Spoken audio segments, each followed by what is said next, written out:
श्री शिवाय नमस्तुभ्यम। हर हर महादेव। कैसे हैं आप सब? देखिए, कल आ गया है सावन का सोमवार और कल सावन के सोमवार पर आपको बहुत ही अचूक उपाय करना है।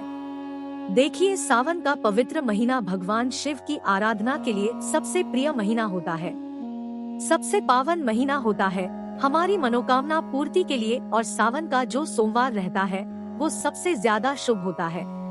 तो आपको सावन सोमवार के दिन यानी कि कल के दिन आपको बहुत ही आसान से उपाय करना। देखिए, आज के इस वीडियो में हम आपको 3 महा उपाय बताएंगे जो कि आपको कल सावन सोमवार पर करना है। देखो, पहला जो उपाय होगा वो माता अशोक सुंदरी का उपाय होगा। घी वाला उपाय जो आपके रोग मुक्ति के लिए होगा, जो आपके ऋण मुक्ति के लिए होगा, जो आपके जीवन में तनाव मुक्ति के लिए होगा। 3 चीज एक ही उपाय से हो सकती है दूर, ठीक है। दूसरा जो उपाय होगा, अगर आपका मन शांत रहता हो, मन बार बार रोता हो, मन में डर लगता हो तो को सफेद फूल वाला बहुत ही अचूक उपाय करना है, दूसरा महा उपाय है।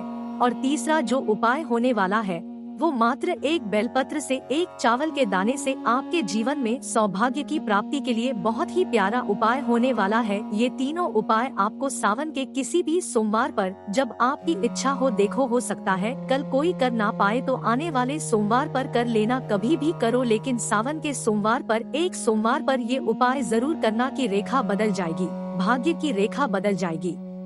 बहुत ही प्यारे से उपाय है ये तीनों उपाय। पूज्य गुरुदेव की ही कथा सुनकर के समझ करके समझाने का पूरा प्रयास कर रहा हूँ, लेकिन उससे पहले वीडियो को लाइक कर दीजिए और चैनल पर अगर पहली बार आए हैं तो चैनल को सब्सक्राइब करें और कमेंट में सच्चे भक्त हैं, शिव भक्त हैं, ओम नमः शिवाय जरूर लिखें। देखिए, सबसे पहला उपाय। देखो, हमने पहले उपाय के बारे में आपको बताया कि ये उपाय मात्र एक बूंद घी से होने वाला है। माता अशोक सुंदरी का महा उपाय है। माता अशोक सुंदरी आपके घर से रोगों को दूर कर देगी।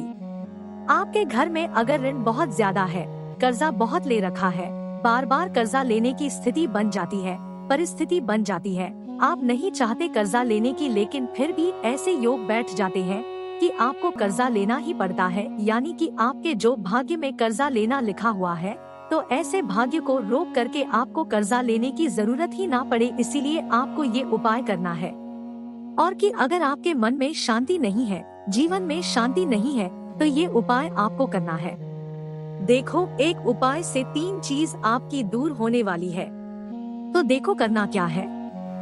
मात्र एक बूंद घी लेना है, साथ में 1 लोटा जल लेना है। ये उपाय सावन के सोमवार पर सुबह से लेकर के शाम तक जब आपकी इच्छा हो तब आप ये उपाय कर सकते हैं। क्या करना है? शुद्ध घी लेना है और आपको महादेव के मंदिर में लेकर के जाना है। अब देखो, माता अशोक सुंदरी का जो स्थान है, यहाँ पर आपको पूरी देखो कर दी है। यहाँ पे इस स्थान पर आपको घी लगा लेना है। देखो, 5 उंगली से आपको घी लगाना है, हाथ से पूरा आपको घी लगा देना है, ठीक है। घी का पूरा फेर दिया माता शुभ सुंदरी वाले स्थान पर, और जब घी का आप लेपन करेंगे माता अशोक सुंदरी वाले स्थान पर, तब आपको आपकी इच्छा बोलनी है। देखो, यदि आपके घर में रोग बहुत ज्यादा है तो रोग दूर हो ऐसी प्रार्थना करना, ठीक है। अगर रोग ज्यादा हो, रोग को दूर करना हो, तो आप ये उपाय करना। अगर आपके घर में कर्जा बहुत ज्यादा ले लेते हैं लोग, तो कर्जे की स्थिति ज्यादा बनी है, तो कर्जा दूर हो और कर्जा कभी लेने की जरूरत ना पड़े, तो आप ये उपाय करना। आपकी जो मनोकामना होगी, या तो रोग से होगी, रोग दूर करने के लिए, या तो ऋण मुक्ति के लिए, या तो तीसरा जो है मन की शांति के लिए, जीवन की शांति के लिए। देखो, तीनों में से एक ही चीज आपको बोलनी है, ठीक है। जो विशेष हो, रोग ज्यादा हो तो रोग के लिए बोलना, ठीक है। अब आपने जैसे घी लगा दिया पूरे पे, अब आपको क्या करना है, 1 लोटा जल बाद में का जाप करते हुए, या जैसे कि समझना आपने रोग के लिए करा है तो कुंडकेश्वर महादेव के नाम से 1 लोटा जल चढ़ाना, ठीक है। अगर आपने कर्ज दूर करने के लिए प्रार्थना करी है तो ऋण मुक्तेश्वर महादेव का स्मरण करना। यदि आपने जीवन में सुख शांति लाना चाहते हैं तो आपको चंद्रमौली महादेव का नाम स्मरण करना है। देखो, तीनों आपको नाम स्क्रीन पर लिखे हुए मिल जाएंगे, ठीक है। अब आप क्या करना, जो घी लगाया था आपने, ठीक है, वो घी जैसे कि कटोरी के अंदर घी ले गए होंगे तो वो घी से लेपन करा होगा, तो कटोरी में थोड़ा बहुत तो घी बचा, तो उस घी को आपको लेकर के जाना है घर पर और घर पर आपके घर के मुख्य द्वार पर इसकी एक बिंदी लगा देना है। बिंदी कैसे लगाओगे? सीधे हाथ की चींटी उंगली के पास वाली जो उंगली है जिसे अनामिका उंगली कहते हैं, अनामिका उंगली से एक टीकी लगा देना और जब टीके लगाओगे तब आपको देखो रोग मुक्ति के लिए अगर आपने करा है तो कुंदकेश्वर महादेव का नाम लेना, ऋण के लिए कला है करा है तो ऋण मुक्तेश्वर महादेव का नाम लेना और जीवन में सुख शांति लाने के लिए करा है तो चंद्रमौली महादेव का नाम लेना। देखो उपाय समझने जैसा है। ऐसा नहीं कि आप तीनों चीज के लिए आप आपकी मनोकामना बोल दे तो वो चीज इससे पूरी नहीं होने वाली है।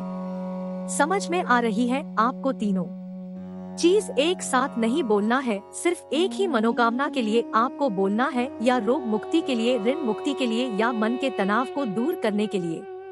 देखिए अब हम बात करते हैं दूसरे उपाय के। देखो कभी कभी ऐसा लगता है कि घर में कोई ऐसा व्यक्ति हो जो मन से बहुत दुखी होता है, चाहे आपकी माँ हो चाहे आप खुद हो, जो मन से बहुत दुखी रहते हैं, मन से बहुत तनाव में रहते हैं, सोचते हैं, आपको किसी भी चीज को करने में डर लगता है, आपकी आंखों से अश्रु निकल जाते हैं, घर की स्थितियाँ जो है वो बहुत गलत चलती है, विपरीत हो जाती है, तो आपको मन दुखता है, जीवन में बहुत ज्यादा कठिनाई आ जाती है। देखो कई बार होता है ऐसा कि हमें कुछ भी चीज समझ में नहीं आती और हमें मन में डर लगता है और हमारी आंखों से अश्रु निकल जाते हैं। तो ऐसे लोग जो बहुत मन के बहुत साफ रहते हैं लेकिन फिर भी जीवन में ऐसी परिस्थितियां हो जाती है कि उनको डर लगने लग जाता है।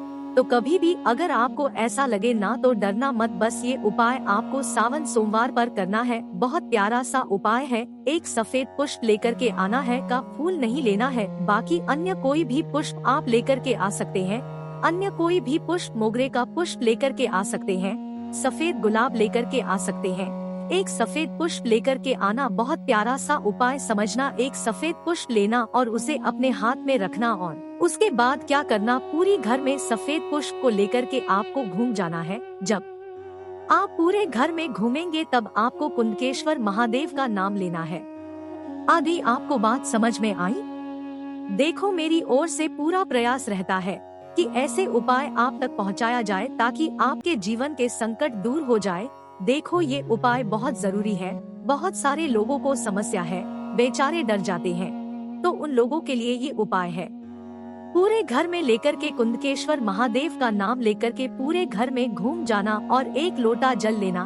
घर से है जल और तांबे के पात्र के अंदर जल लेना है, मटके का जल लेना है और उस जल के अंदर ये एक पुष्प आपको डाल देना है और आपको महादेव के मंदिर के लिए निकल जाना है। ठीक है, घर से निकलना, नंगे पैर निकलना और महादेव के मंदिर में ही जाना है। ऐसा नहीं कि घर में शिवलिंग है तो वहाँ पर भैया ऐसा नहीं होता है। ठीक है, आप महादेव के मंदिर में जाना और महादेव के मंदिर में ये लोटा जल, आपकी जो भी इच्छा है, देखो मन में जो भी आपकी व्यथा है ना, महादेव से आपको कह देना है और उसके बाद ये एक लोटा जल पुष्प वाला सफेद शिवलिंग पर आपको अर्पित कर देना है। का जाप करते हुए कुंदकेश्वर महादेव के नाम से आपको अर्पित कर देना है। आपके मन को शांति मिलेगी, आपके जीवन में शांति मिलेगी, आपकी जो भावना है भगवान शिव तक पहुंच जाती है। बहुत ही प्यारा सा ये उपाय है, आपकी समस्या निश्चित ही इससे दूर होगी। तो ये हो गया दूसरा उपाय। अब हम तीसरे उपाय के बारे में बात करते हैं। बहुत ही प्यारा सा उपाय है। अगर आपके जीवन में सौभाग्य की कमी है, आपके पास धन दौलत तो है लेकिन लोग आपकी इज्जत नहीं करते हैं, पास आपकी जो किस्मत है वो अटक चुकी है, यानी कि किस्मत आपका साथ नहीं दे पा रही है। आप करते बहुत अच्छा है लेकिन वो उल्टा हो जाता है। बहुत सारे लोगों के साथ ऐसा होता है, तो आप घबराना मत। सावन के सोमवार पर आपको ये उपाय करना चाहिए। एक बेलपत्र लेना, पीला चंदन लेना, एक चावल का दाना लेना, कच्चा दूध लेना एक पात्र में और एक पात्र में शुद्ध जल लेना। देखो सामग्री यही लेनी है, कुछ भी हेरफेर नहीं करना है आपको। ठीक है, ये पांचों चीज लेकर के भगवान के मंदिर में जाना। ठीक है, भगवान शिव के मंदिर में बैठ जाना। सबसे पहले बेलपत्र लेना, बेलपत्र पर शुद्ध जल डालना, साफ करना। बेलपत्र की जो चिकनी वाली साइड है उसकी जो ऊपर वाली जो पत्ती है वहाँ पर आपको पीला चंदन का लेपन कर देना है। देखो वीडियो के अंदर बताने का प्रयास कर रहा हूँ, ये पीला चंदन का लेपन कर दिया। अब इसी पीले चंदन के ऊपर एक चावल का दाना आपको चिपका देना है। ठीक है, यही चावल का दाना, यही पीला चंदन आपके भाग्य की रेखा को बदल देगा, चमका देगा। देखो कई बार क्या होता है कि हमारे पुण्य में तो वो चीज है, लेकिन हमारे पुराने कर्मों की वजह से वो हमें प्राप्त नहीं हो पाती। तो ये ऐसी अड़चनियों को भी ये उपाय दूर कर देता है।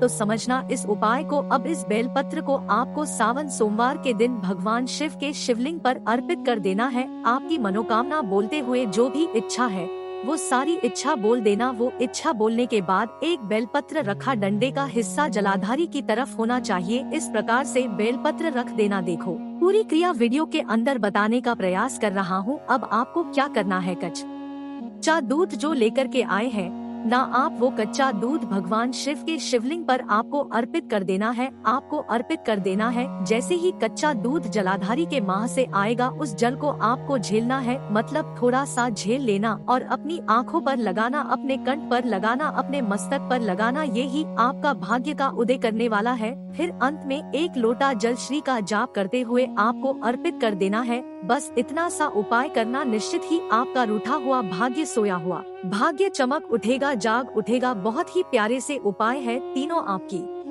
परेशानियों को दूर करेंगे। जो इच्छा हो वो करना, सच्चे मन से करना। श्री शिवाय नमस्तुभ्यम। हर हर महादेव।